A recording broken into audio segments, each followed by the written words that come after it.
Good morning everyone, स्वागत आप सभी का विजडम एजुकेशन पे। आज 21 अगस्त 2020 है।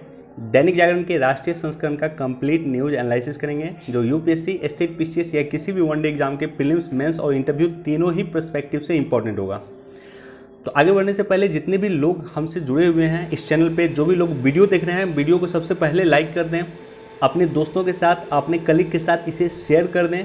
कोई क्वेश्चन पूछना है कमेंट सेक्शन में क्वेश्चन पूछ सकते हैं, और ये जो क्वेश्चन मैं आपके लिए पूछने जा रहा हूँ इस क्वेश्चन का जवाब हमें कमेंट सेक्शन में सबसे पहले दे दें। वीडियो के आखिर में मैं इस पर डिस्कस कर दूंगा और ये डिस्कस भी कर दूंगा कि ये क्वेश्चन क्यों इम्पोर्टेंट है। क्वेश्चन है कि महाबलीपुरम के रथ मंदिर का निर्माण किसने करवाया था। ऑप्शन ए है नरसिंह वर्मन प्रथम, ऑप्शन बी है नरसिंह वर्मन द्वितीय, ऑप्शन सी है राजा कृष्ण देव राय या ऑप्शन डी है कृष्ण द्वितीय। फर्स्ट पेज पे जो न्यूज़ है कि चौथे साल लगातार इंदौर जो है स्वच्छता के मामले में पहले पोजीशन पे रहा है। तो कल जो है एक रिपोर्ट जारी हुआ है, स्वच्छ सर्वेक्षण रिपोर्ट 2020। तो इस रिपोर्ट के अनुसार इंदौर लगातार चौथे साल पहले स्थान पे रहा है। बेसिक इन्फॉर्मेशन है ये, आप याद रख लेना, कौन जो है पहले स्थान पे रहा है, कौन दूसरे स्थान पे रहा है, कौन तीसरे स्थान पे रहा है। तो ये डाटा आपको वनडे एग्जाम में पूछ सकता है, स्टेट पीसीएस में पूछ सकता है, यूपीएससी में नॉर्मली ये आपसे क्वेश्चन नहीं पूछेगा।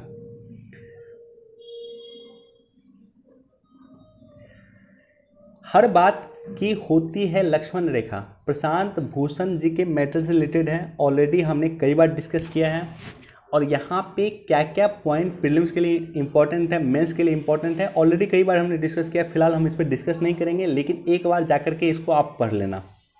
यहाँ पे जो बेसिक इन्फॉर्मेशन है वो एक बार जाकर के इसको पढ़ लेना आप।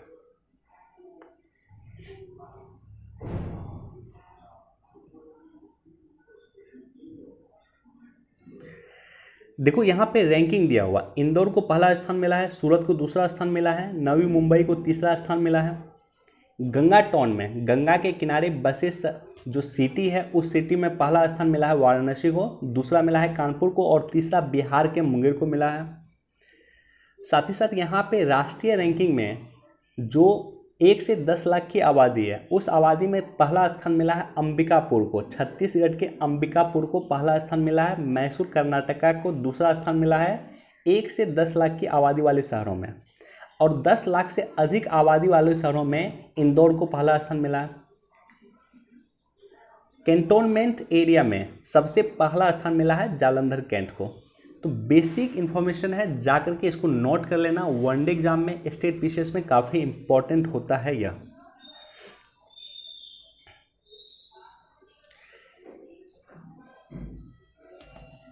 छत्तीसगढ़ में गोबर खरीद योजना की केंद्रीय मंत्री पुरी ने की सराहना। तो छत्तीसगढ़ के ये योजना है जिसकी चर्चा जो केंद्रीय मंत्री पुरी जी हैं, जिन्होंने इस रिपोर्ट को जारी किया है, उन्होंने किया था। इस योजना का नाम है गोबर न्याय गोबर खरीद योजना।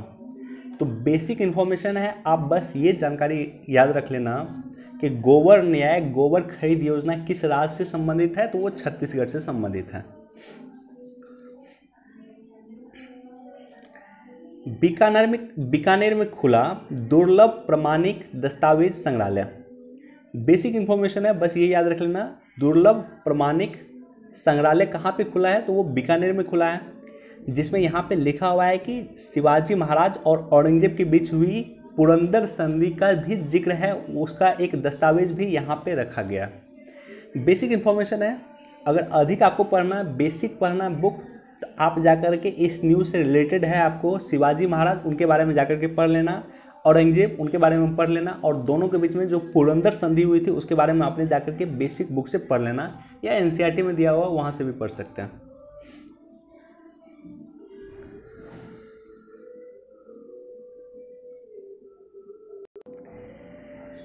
यूपीएससी के लिए तितली काफ़ी इंपॉर्टेंट होता है।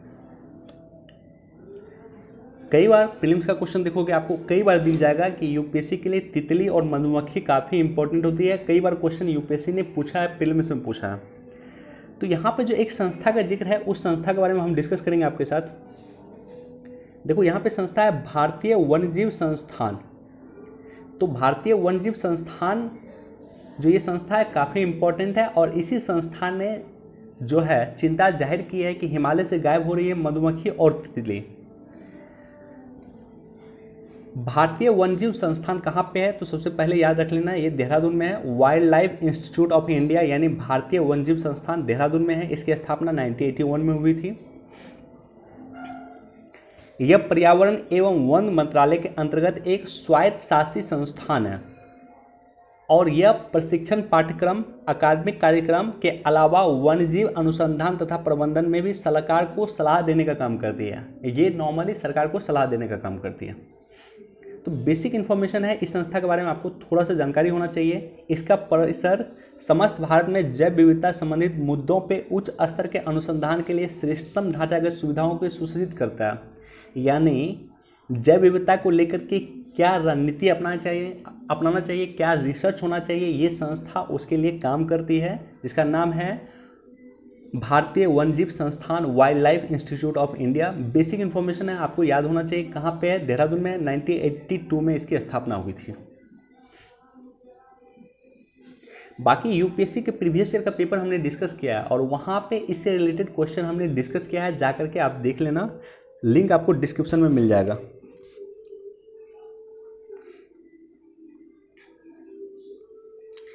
देखो ये न्यूज़ जो है, पिता ने 105 किलोमीटर साइकिल चलाकर बेटे को दिलाई परीक्षा। आपके लिए जो है ये एसए में और एथिक्स में आप यूज कर सकते हैं कि किस तरह से देश की बुनियादी ढांचा अभी भी स्ट्रांग नहीं है, स्कूल जो है हमारा रेंज में नहीं है, दायरे में नहीं है और स्कूल में परीक्षा दिलाने के लिए पिताजी को 105 किलोमीटर जाना पड़ता है।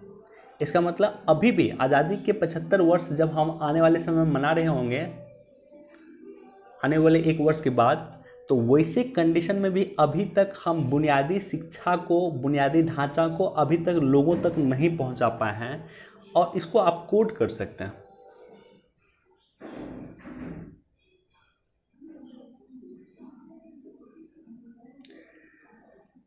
वंदे भारत मिशन के तहत 11 लाख से ज़्यादा भारतीयों की हुई वापसी। बस बेसिक इन्फॉर्मेशन है, वंदे भारत अभियान को क्यों लॉन्च किया गया था? तो इसको लॉन्च किया गया था कोरोना महामारी के समय में विश्व में फंसे हुए भारतीयों को वापस लाने के लिए वंदे भारत मिशन को लॉन्च किया गया था।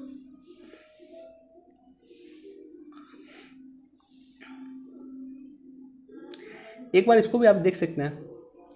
सांस्कृतिक क्षेत्र में सहयोग बढ़ाएंगे इजराइल और भारत। देखो एक एडिटोरियल भी हमारे पास है और ये एडिटोरियल भी रिलेटेड है पाकिस्तान को लेकर के, और यहाँ पे ये न्यूज़ है, दोनों को कंबाइन करके हम डिस्कस करते हैं। सबसे पहले इशू सुन लो, इशू क्या हुआ। इशू ये हुआ कि पाकिस्तान के जो विदेश मंत्री हैं, पाकिस्तान के फॉरेन मिनिस्टर जो हैं, इन्होंने एक बयान दिया। कश्मीर से आर्टिकल 370 का जो हटाया गया था, वो पिछले वर्ष हटाया गया था 5 अगस्त को। तो इसी के उपलक्ष्य में इनके विदेश मंत्री, पाकिस्तान के विदेश मंत्री ने बयान दिया कि या तो कश्मीर का मुद्दा ओआईसी उठाए, अगर ओआईसी कश्मीर का मुद्दा नहीं उठाएगी तो ऐसे कंडीशन में ओआईसी के पैरेलल हम एक संगठन क्रिएट कर देंगे। और आपको पता है कि ओआईसी जो है, ऑर्गेनाइजेशन ऑफ इस्लामिक कोऑपरेशन, को लीड कौन करता है नॉर्मली? तो ये इस्लामिक देशों का संगठन है। सबसे बड़ा इस्लामिक देशों का संगठन ओआईसी ही है और यूनाइटेड नेशन के बाद सबसे बड़ा संगठन ओआईसी है। काफ़ी इंपॉर्टेंट हो गया आपके लिए यह। तो इसको लीड करता है सऊदी अरब। तो सऊदी अरब ने उसके बाद क्या किया, अपनी प्रतिक्रिया में सऊदी अरब ने एक तरह से इसको अपनी तौहीन समझा और सऊदी अरब ने पाकिस्तान को $6.2 बिलियन का कर्ज दिया था, जिसमें उन्होंने $3 बिलियन का कर्ज दिया था और $3.2 बिलियन का उन्होंने तेल दिया था, जिसका पैसा जो है पाकिस्तान को बोला गया था आप आराम से चुकाना। तो $3.2 बिलियन का जो उन्होंने तेल का कर्ज दिया और $3 बिलियन का उन्होंने डॉलर का कर्ज दिया, पैसा दिया था। तो इमीडिएटली सऊदी अरब ने कहा कि आप हमें $1 बिलियन इमीडिएटली भुगतान करें, और सऊदी को भुगतान करने के लिए पाकिस्तान के पास पैसा नहीं था और पाकिस्तान ने चीन से मांग करके $1 बिलियन इमीडिएटली सऊदी को भुगतान कर दिया। तो ये विवाद बेसिकली यहाँ से शुरुआत होती है। तो उसके बाद विवाद के समाधान के लिए जो कमर बाजवा साहब हैं, जो पाकिस्तान के सेना प्रमुख है, ये गए सऊदी अरब। सऊदी अरब के जो प्रिंस है इनसे मिलने के मना कर दिया। बेसिकली इतना इशू है। अब आपको समझना होगा कि आखिर ऐसा क्यों हो रहा, विश्व राजनीति में ऐसा क्यों हो रहा, वर्ल्ड पॉलिटिक्स में ऐसा क्यों हो रहा। सबसे पहला कॉन्सेप्ट जो है वो इकोनॉमिक कॉन्सेप्ट होता है। इकोनॉमिक कॉन्सेप्ट में है व्हाइट ऑयल का कॉन्सेप्ट।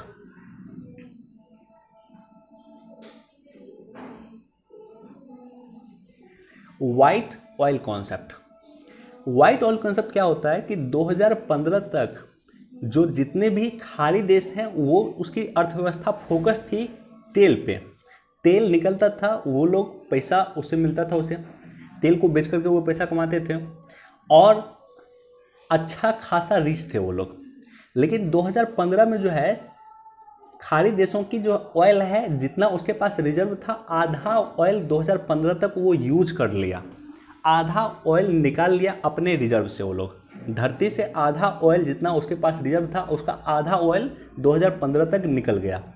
तो ऐसे कंडीशन में इन देशों को चिंता हुई कि अगर हम सिर्फ ऑयल पे डिपेंड होंगे तो आने वाले समय में हमें दिक्कत हो सकता है, क्योंकि ऑयल 50 वर्ष 60 वर्ष 100 वर्ष के अंदर ख़त्म हो जाएगा। उसके बाद सऊदी अरब की अर्थव्यवस्था, उसके बाद यूएई की अर्थव्यवस्था कैसे चलेगी।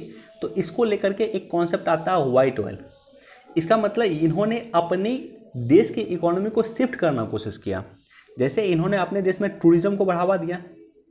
जैसे सऊदी अरब भारत में जो है रत्नागिरी में विश्व की लार्जेस्ट रिफाइनरी लगा रही है।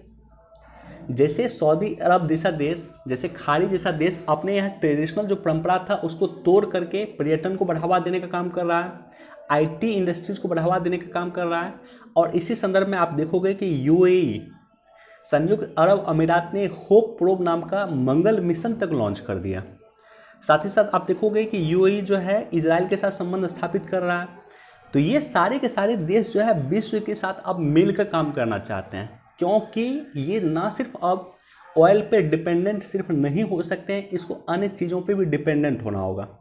और अन्य चीज़ों पे डिपेंडेंट होने के लिए इसके लिए सबसे बड़ा मार्केट भारत है। और यही कारण है कि इस देशों का संबंध भारत के साथ बहुत अच्छा है वर्तमान में, क्योंकि ये देश को समझ में आ गया है कि भारत एक अच्छा मार्केट है और भारत में निवेश करके हम आगे बढ़ सकते हैं। हमारा ऑयल समाप्त हो जाएगा, हमारा तेल आने वाले 50 वर्ष 100 वर्ष में समाप्त हो जाएगा। तो पहला तो कॉन्सेप्ट इकोनॉमिक कॉन्सेप्ट है और यही कारण है कि इन देशों का संबंध भारत से सुधर रहा है। दूसरा जो कॉन्सेप्ट है वो है शिया सुन्नी का कॉन्सेप्ट। शिया जो है ईरान डोमिनेंट होते हैं। ईरान में जो है शिया आबादी, विश्व में सबसे अधिक शिया आबादी ईरान में है। और यह बात सही है कि दूसरी सबसे अधिक शिया आबादी विश्व में वो भारत में है। तो शिया आबादी ईरान में है, सऊदी में सुन्नी आबादी है। दोनों एक दूसरे के कट्टर दुश्मन होते हैं। नॉर्मली शिया और सुन्नी में नहीं बनता है, दोनों एक दूसरे के कट्टर दुश्मन होते हैं। और यही कारण है कि शिया और सुन्नी का विवाद लगातार चलता है। और यही कारण है कि सऊदी अरब, यूएई और ईरान का विवाद लगातार चलता है। खाड़ी देशों के साथ ईरान का लगातार विवाद चलता है। और ऐसी कंडीशन में दो बातें हो रही हैं। एक तो चीन का ईरान में निवेश करना, चीन जो है चाइना ईरान में निवेश कर रही है और चीन ईरान में निवेश कर रही है और चीन के क्लोज कौन है? पाकिस्तान है। तो ऐसे कंडीशन में निश्चित तौर पे पाकिस्तान और ईरान का संबंध सुधरेगा। पाकिस्तान और ईरान का संबंध इम्प्रूव हो रहा है, सुधरेगा, क्योंकि चीन ईरान के क्लोज जा रहा है। तो पाकिस्तान और ईरान का संबंध सुधरना कतई सऊदी अरब को मंजूर नहीं है। सऊदी अरब नहीं चाहता है कि जो है ईरान से कोई मित्र बने। क्लियर है? क्योंकि ईरान और सऊदी अरब का विवाद चल रहा है, इसलिए ईरान नहीं चाहता है कि पाकिस्तान सऊदी अरब के नज़दीक जाए। एक तो ये है। दूसरा ये कि पाकिस्तान जो है तुर्की के नज़दीक जा रहा है और पाकिस्तान तुर्की के नज़दीक जा रहा है। तुर्की का जो फेमस शो है वो पाकिस्तान में दिखाया जा रहा है। तुर्की की जो फेमस बुक है उसका अनुवाद उर्दू में हो रहा है, जो पाकिस्तान में पढ़ा जाएगा। तो ऐसे कंडीशन में तुर्की से भी विवाद चलता है सऊदी अरब का, और फिर भी सऊदी अरब नहीं चाहता है कि तुर्की के नज़दीक भी पाकिस्तान जाए। तो इन दोनों और तीनों फैक्ट के कारण नॉर्मली विवाद है। तो बेसिक कॉन्सेप्ट मैंने बताया, बेसिक कॉन्सेप्ट है इकोनॉमी का कॉन्सेप्ट। एक बहुत फेमस जो है फिलोसफर रहे हैं हेनरी किसिंजर, उन्होंने कहा है कि अंतर्राष्ट्रीय संबंध, इसको कोट एंड कोट आप कर सकते हैं, हेनरी किसिंजर को आप कोट एंड कोट कर सकते हैं। अमेरिका के राष्ट्रपति निक्सन के सलाहकार रहे हैं। इनका बहुत फेमस स्टेटमेंट है कि अंतर्राष्ट्रीय संबंध में ना कोई परमानेंट दोस्त होता है, ना कोई परमानेंट दुश्मन होता है, बल्कि परमानेंट हित निहित होते हैं। ना तो परमानेंट फ्रेंड होता है, ना परमानेंट एनिमीज होता है, बल्कि परमानेंट हित निहित हो जाता है। तो ये जो मुद्दा चल रहा है सऊदी अरब और ईरान के पाकिस्तान के बीच में, वो बेसिक मुद्दा है इकोनॉमी का मुद्दा। अब इसको अलग अलग रंग दिया जा रहा है, लेकिन बेसिक मुद्दा है इकोनॉमी का मुद्दा, व्हाइट ऑयल का मुद्दा, और उसके बाद है पाकिस्तान और ईरान का मुद्दा, उसके बाद है पाकिस्तान और तुर्की का मुद्दा, उसके बाद है पाकिस्तान और चीन का मुद्दा। तो दोनों एडिटोरियल को और इस न्यूज़ को दोनों को कंबाइन करके हमने कोशिश किया आपको इस बात का इन्फॉर्मेशन देने का, इसको समझाने का। उम्मीद करता हूँ ये टॉपिक आपको क्लियर हो गया होगा।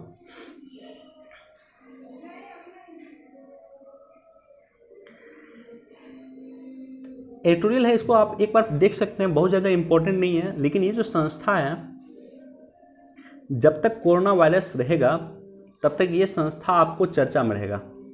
Global alliance for vaccine and immunization, जिसे गावी कहा जाता है। तो इस संस्था के बारे में थोड़ा सा हम जिक्र करेंगे जरूर। Global alliance for vaccine and immunization Gavi 1990 के दशक के अंत तक अंतर्राष्ट्रीय टीकाकरण कार्यक्रम की प्रगति रुक गई थी, जिससे विकासशील देशों में लगभग 30 मिलियन बच्चे तक घातक बीमारी के कारण टीकाकरण उसको नहीं मिल पाता था। यद्यपि प्रभावी वैक्सीन बाजार में उपलब्ध थे, परंतु विकासशील देश इन वैक्सीन की लागत को वहन नहीं कर सकते थे। बिल गेट्स फाउंडेशन और इसके स्थापक सहयोगियों ने एक समूह के विकासशील देशों के प्रभावी वैक्सीन कार्यक्रम की दिशा में काम किया। आपको पता है बिल गेट्स के जो फाउंडेशन है काफ़ी काम कर रहा है वैक्सीन की दिशा में, और वर्तमान में कोविड के कारण जो वैक्सीन बनने वाली है उसमें भी बिल गेट्स का काफ़ी बड़ा योगदान है। तो बिल गेट्स के सहयोग से, बिल गेट्स के फाउंडेशन के सहयोग से तथा अन्य देशों के सहयोग से इस संगठन की स्थापना हुआ, जिसका नाम है Gavi, global alliance for vaccine and immunization जिसे कहा गया। इसका हेडक्वार्टर है आपको जेनेवा में, और ये कोरोना के वैक्सीन के लिए भी काम कर रही है। और भारत में कोरोना वैक्सीन बने, इसके निर्माण के लिए बिल गेट्स ने जो है इस संगठन को गावी को लगभग $1 बिलियन जो है अनुदान के रूप में दिया। तो बेसिकली ये संगठन काम करती हैं किस तरह से विकासशील देशों में, गरीब देशों में जो है वैक्सीन पहुंचे।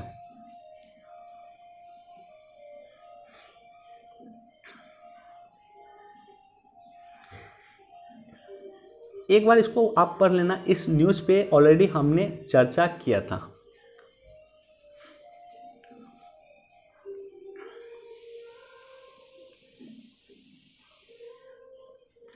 बढ़ने लगे रोजगार, जोन में ईपीएफओ से जुड़े हैं 6.55 लाख। 6.55 लाख लोग जो हैं जुड़े हैं, आपको नए पंजीकरण हुए हैं ईपीएफओ में, जो इस बात का द्योतक है कि देश में रोजगार बढ़ रहा है एक बार फिर से। तो ये संगठन काफ़ी इंपॉर्टेंट है। इस संगठन के बारे में हम जानकारी प्राप्त करते हैं। इस संगठन का नाम है कर्मचारी भविष्य निधि संगठन, एम्प्लॉय प्रोविडेंट फंड ऑर्गेनाइजेशन।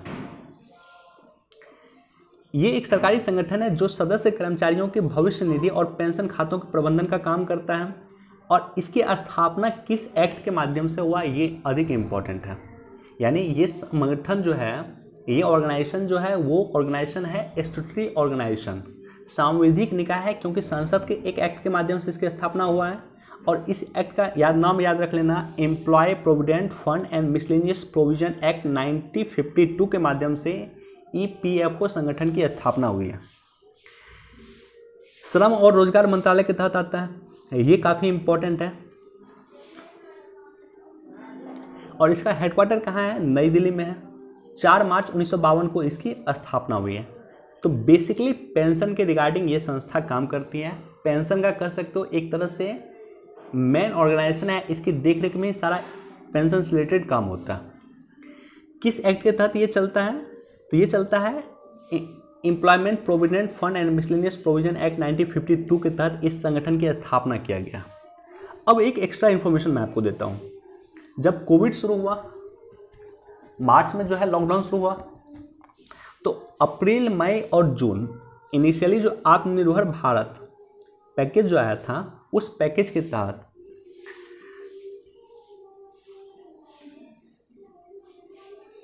देखो पेंशन कैसे दिया जाता है, सबसे पहले उसको हम समझते हैं।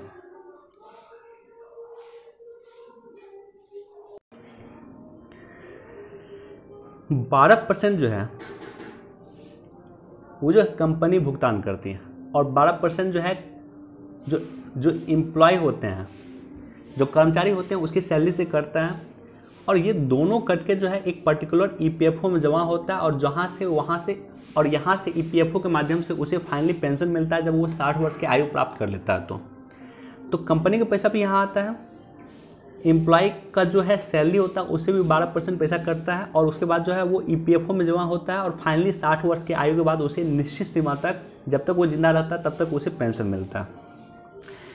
तो कोविड के कारण जो है कर्मचारी और कंपनी दोनों को पैसा नहीं मिल रहा था। ऐसे कंडीशन में आत्मनिर्भर भारत पैकेज में सरकार ने घोषणा की कि जब तक कोरोना वायरस का समस्या रहेगा, 3 महीने के लिए उन्होंने इनिशियली जो है कंपनी का 12% और कर्मचारी का 12% दोनों की घोषणा सरकार ने की थी कि कंपनी और कर्मचारी के बदले में दोनों सरकार वहन करेगी।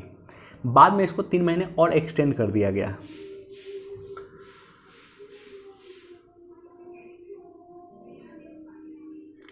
एमएसएमई को 1/3 कर्ज बांटे।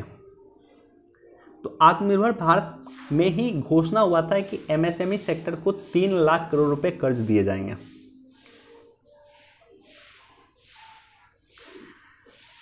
सवाल ये होता है कि कर्ज क्यों दिया जा रहा है, एमएसएमई को कर्ज दिया जा रहा है, यहाँ पे केसीसी कार्ड धारकों को कर्ज दिया जा रहा है, यानी किसानों को कर्ज दिया जा रहा है।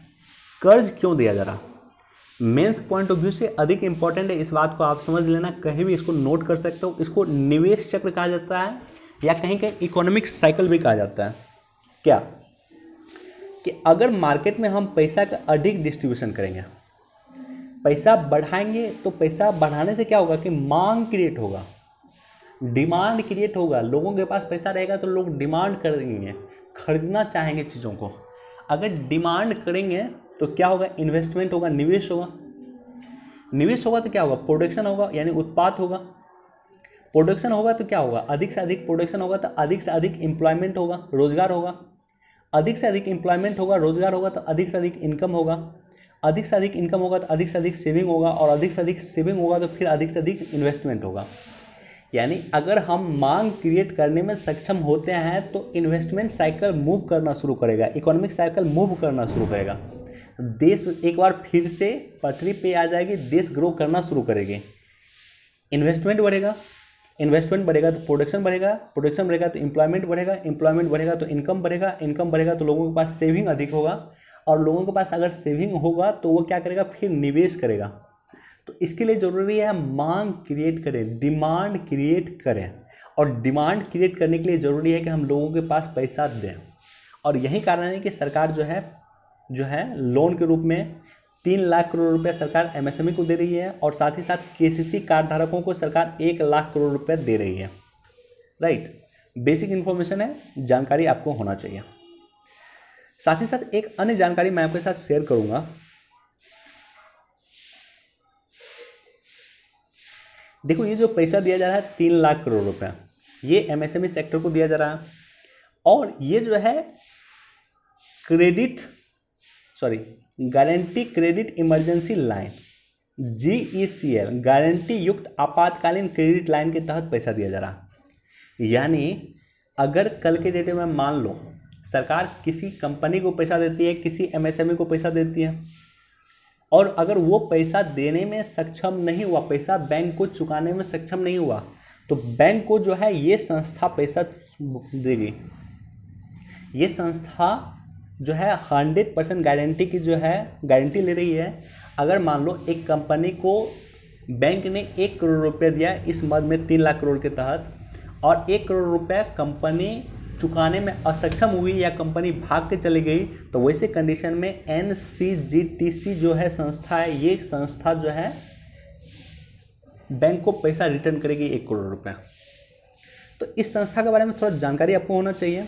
National credit guarantee trustee company limited, राष्ट्रीय ऋण गारंटी ट्रस्टी कंपनी लिमिटेड, इसकी स्थापना 24 मार्च 2014 को हुई थी। कंपनी एक्ट 1956 के तहत हुई थी और केंद्रीय वित्त मंत्रालय के द्वारा इस कंपनी की स्थापना की गई।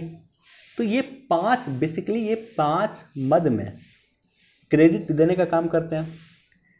शिक्षा ऋण हेतु क्रेडिट देते हैं, कौशल विकास हेतु क्रेडिट ऋण देते हैं, credit guarantee and scheme for factoring के तहत ऋण देते हैं, सूक्ष्म इकाइयों के लिए ऋण देते हैं और स्टैंड अप इंडिया के लिए क्रेडिट गारंटी देते हैं।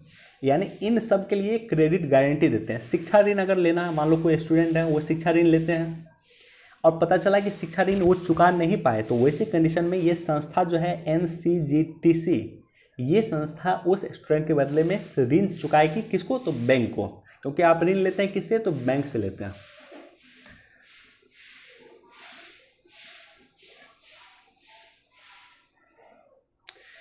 मसालों के निर्यात में करीब 10% की बढ़ोतरी हुई है। निश्चित तौर पे भारत के लिए एक अच्छा कदम है और कोरोना वायरस के समय में विश्व में भारत के मसाले की मांग बढ़ी है। भारत के सबसे अधिक मसाला कौन मंगाता है? चीन मंगाता है। और उसके बाद कौन मंगाता है? उसके बाद USA मंगाता है। तो बेसिक जानकारी आपको होना चाहिए। इलेक्ट्रॉनिक व्हीकल बैटरी की मैन्युफैक्चरिंग को प्रोत्साहन लाभ देने पर हो रहा है विचार। दो चीज़ें हैं, एक तो इलेक्ट्रॉनिक व्हीकल बैटरी है, हम चाहते हैं प्रदूषण मुक्त भारत, तो इसके लिए हमें इलेक्ट्रॉनिक जो है वाहन उसको प्रोत्साहन देना होगा। हमने देखा है कि दिल्ली जो है हाल फिलहाल में इलेक्ट्रॉनिक वाहन को प्रोत्साहन देने के लिए एक अलग से कानून लेकर आया है। देश में, पूरे देश में इलेक्ट्रॉनिक्स वाहन को प्रोत्साहन देने की काम चल रही है। तो सवाल ये होता है कि हम इलेक्ट्रॉनिक्स वाहन को प्रोत्साहन देने का काम करते हैं, लेकिन इलेक्ट्रॉनिक वाहन के लिए जो मेन चीज़ है लिथियम आयन बैटरी है, जिसका प्रोडक्शन हम नहीं कर रहे हैं, पहली बात। दूसरी बात क्या है कि सोलर को हम बढ़ावा देना चाह रहे हैं।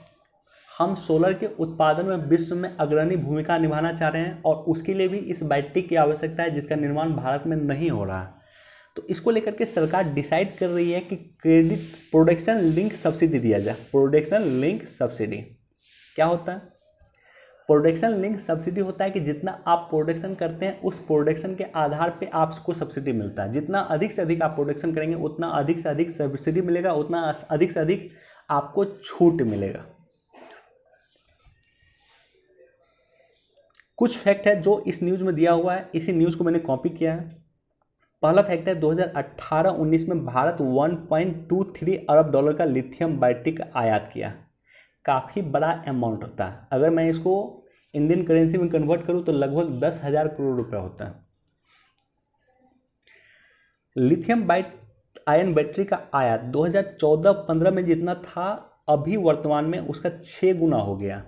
तो निश्चित तौर पे लिथियम आयन बैटरी का मांग देश में बढ़ रहा है और इसके लिए हमें ज़रूरी है कि हम इसका निर्माण करें। हम आत्मनिर्भर होना चाहते हैं तो हमें ज़रूरी है कि हम लिथियम आयन बैटरी का निर्माण करना शुरू करें। नीति आयोग का एक रिपोर्ट है कि 2030 तक भारत इलेक्ट्रॉनिक्स वाहन की आवश्यकता के लिए 6 से 9 लाख करोड़ रुपए की बैटरी का आयात करेगा। बहुत बड़ा अमाउंट है। अगर हम अभी नहीं जगे तो हम आत्मनिर्भर नहीं हो पाएंगे। इसलिए हमें अभी आवश्यकता है कि इस पे प्रोडक्शन लिंक सब्सिडी देने की आवश्यकता है, क्योंकि अगर ऐसा नहीं हुआ तो 2030 तक हम अपने इलेक्ट्रॉनिक्स वाहन की आवश्यकता की पूर्ति के लिए 6 से 9 लाख करोड़ रुपया खर्च करेंगे। किस पे? तो बैटरी के आयात पे। सिर्फ लिथियम आयन बैटरी में चीन का एकाधिकार है। विश्व में सबसे अधिक चीन इसका उत्पादन करता है। लगभग कुल जितना टोटल बैटरी है विश्व का, लगभग उसका 3/4 हिस्सा जो है चीन उसका आयात करता है, प्रोडक्शन करता है। तो विश्व में पहला स्थान है चीन का। निश्चित तौर पे अगर हमें चीन को इनकाउंटर करना है तो हमें लिथियम आयन बैटरी के प्रोडक्शन पे सब्सिडी देना होगा, इसके प्रोडक्शन को बढ़ाना होगा इंडिया में।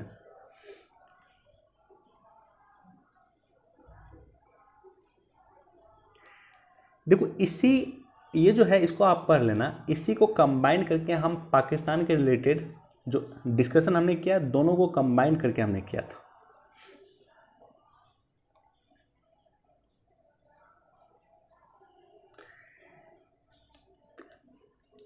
अनुभव का खजाना है बुजुर्ग।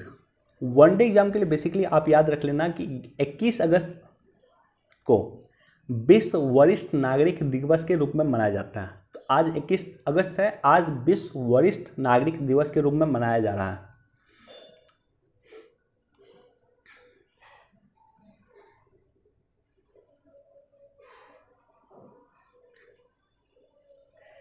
देश के 9 राज्यों के 15 स्थलों सहित नेपाल और श्रीलंका जुड़ेगा रामायण सर्किट से। भगवान राम, इस बात का हमारे पास पूरा प्रूफ है कि वो श्रीलंका भी गए हैं। श्रीलंका गए हैं ये तो सभी जानते हैं, नेपाल भी वो गए हैं। तो दोनों जगह जो है रामायण सर्किट से जुड़ने वाला है। और ये जो रामायण सर्किट का निर्माण हो रहा है किस परियोजना के तहत हो रहा है, तो ऑलरेडी हमने डिस्कस किया था, स्वदेश दर्शन योजना। स्वदेश दर्शन योजना पर्यटन विभाग के द्वारा, पर्यटन मंत्रालय के द्वारा 2014-15 में स्टार्ट किया था, जिसका मकसद है कि देश में पर्यटन को बढ़ावा दिया जाए और उन सारे जगहों को डेवलप किया जाए जो संबंध हो उस व्यक्ति से या उस आस्था से। जैसे मान लो रामायण सर्किट क्या हुआ कि उन सारी जगहों को रामायण सर्किट से जोड़ा जाएगा जहाँ पे भगवान श्री राम गए हैं या जहाँ भगवान श्री राम के आस्था का प्रतीक है, राइट। तो इसी के तहत जैसे गांधी सर्किट है, तो गांधी सर्किट महात्मा गांधी उस सारी जगह जहाँ पे गए हैं, जहाँ पे उन्होंने आंदोलन किया है, जो जगह महात्मा गांधी से जुड़ा हुआ है, सबको एक सर्किट के माध्यम से जोड़ा जाएगा और उसके लिए पर्यटन डेवलप किया जाएगा कि वहाँ पे आप उन सारी जगहों पे घूमिए, इसके लिए पर्यटन डेवलप किया जाएगा। तो स्वदेश दर्शन के बारे में ऑलरेडी हमने डिस्कस किया है। देखो 15 अभी तक सर्किट की पहचान की गई है। एक बार फिर से मैं रिपीट कर देता हूँ, पूर्वोत्तर भारत सर्किट, बौद्ध सर्किट, हिमालय सर्किट, तटीय सर्किट, कृष्णा सर्किट, रेगिस्तान सर्किट, जनजातीय सर्किट, इको सर्किट, वन जीवन सर्किट, ग्रामीण सर्किट, आध्यात्मिक सर्किट, रामायण सर्किट, धरोहर सर्किट, जैन सर्किट और महात्मा गांधी सर्किट।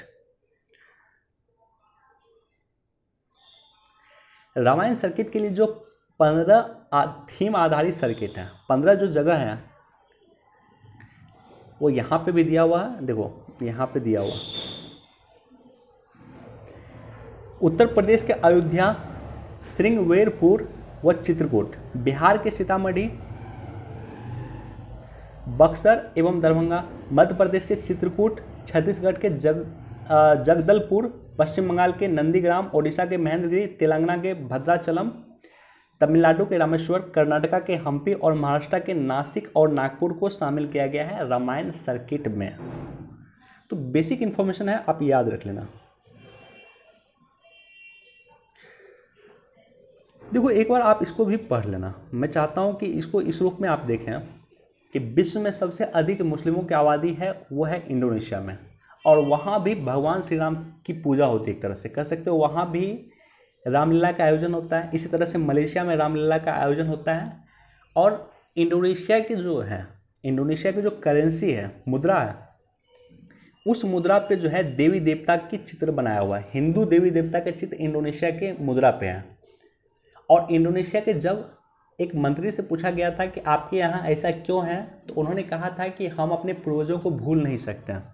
तो राम हमारे पूर्वज हैं, चाहे आप किसी भी कम्युनिटी को हो, जाति धर्म किसी को भी हो, तो राम हमारे एक पूर्वज हैं और हमें उनसे सीख लेना चाहिए। एज ए ह्यूमन बीइंग हमें उनसे सीख लेना चाहिए। उन्होंने श्रीलंका पे कब्जा किया, श्रीलंका को जीता, लेकिन श्रीलंका पे कब्जा नहीं किया, श्रीलंका के लोगों को ही सौंप दिया। उन्होंने इसी तरह से बाली के राज्य को जीता, लेकिन बाली के राज्य पे कब्जा नहीं किया। तो वर्तमान में प्राइम मिनिस्टर मोदी ने भी जिक्र किया था इसका कि जिस तरह से चीन की आक्रामक विदेश नीति रही है, चीन जहाँ पे जिस जगह को जीतता है उस पर कब्जा कर लेता है। भारत इसके प्रतिरोध है, भारत की आध्यात्मिक गुण ही इसका प्रतिरोध करती है, भारत का ऐतिहासिक गुण इसका प्रतिरोध करती है, क्योंकि भगवान श्री राम ने जिस जगह को जीता वहाँ के लोकल आदमी को ही उन्होंने वहाँ का सरताज बना दिया, उस जगह पे उन्होंने कब्जा नहीं किया। तो जो है विस्तारवादी नीति का विरोध भारत के ऐतिहासिक संदर्भों से निहित होता है। हमारा इतिहास ही इस बात की जो है इजाज़त नहीं देता है कि हम विस्तारवाद करें और साथ ही साथ विस्तारवाद के खिलाफ हम आवाज़ उठाएं, ये भी हमें संकेत देता है। तो व्यापक तौर पे सोचने की आवश्यकता है।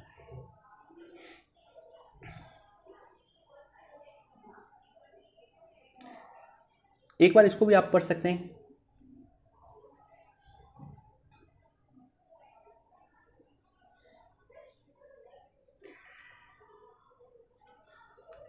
देखो, नई शिक्षा नीति के तहत दो बातें हैं। पहली बात ये है कि हमारे देश में विदेश के अच्छे अच्छे इंस्टीट्यूट का कैंपस खुलेगा। 100 यूनिवर्सिटी का कैंपस खुलेगा इंडिया में।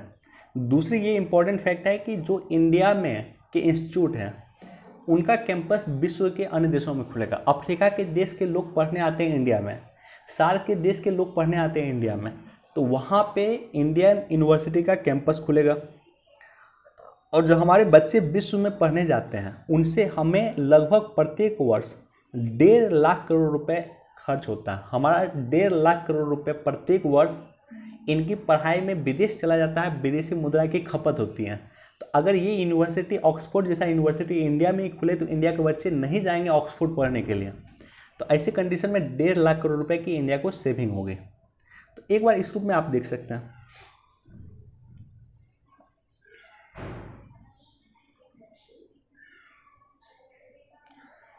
ओके, इधर कोई खास न्यूज़ है। चलिए क्वेश्चन पे मूव करते हैं। हमारे पास आज इतना ही न्यूज़ था। क्वेश्चन क्या है? चाइना और इंडिया का डिस्प्यूट चल रहा है और चाइना और इंडिया के डिस्प्यूट को लेकर के भारत और चीन के बीच में 2 अनौपचारिक वार्ता हुई है। पहली वार्ता वुहान में हुई थी 2018 में, और दूसरी वार्ता 2019 में कहाँ पे हुई थी? चेन्नई में हुई थी, जिसे चेन्नई कनेक्ट के नाम से भी जाना जाता है। और चेन्नई में जो एग्जैक्ट लोकेशन था वो था महाबलीपुरम का रथ मंदिर। तो यूपीएससी के लिए, हालांकि ये आर्ट एंड कल्चर का क्वेश्चन है, लेकिन यूपीएससी के लिए काफ़ी इंपॉर्टेंट हो गया। तो इस मंदिर का निर्माण जो है नरसिंह वर्मन प्रथम ने करवाया था, जो पल्लव वंश का शासक था। तो यूपीएससी के लिए आपके लिए 2-3 महत्वपूर्ण फैक्ट हैं। एक तो पल्लव वंश के बारे में जाकर के आप पढ़ लेना, दूसरा नरसिंह वर्मन प्रथम के बारे में पढ़ लेना, और तीसरा जो रथ मंदिर जो है, रथ मंदिर में कौन कौन से रथ का मंदिर है, कौन सबसे छोटा रथ मंदिर है, कौन सबसे बड़ा रथ मंदिर है, उसके बारे में जाकर के पढ़ लेना। वीडियो देखने के लिए बहुत बहुत धन्यवाद। Thank you so much. Please do like share and subscribe. Thank you.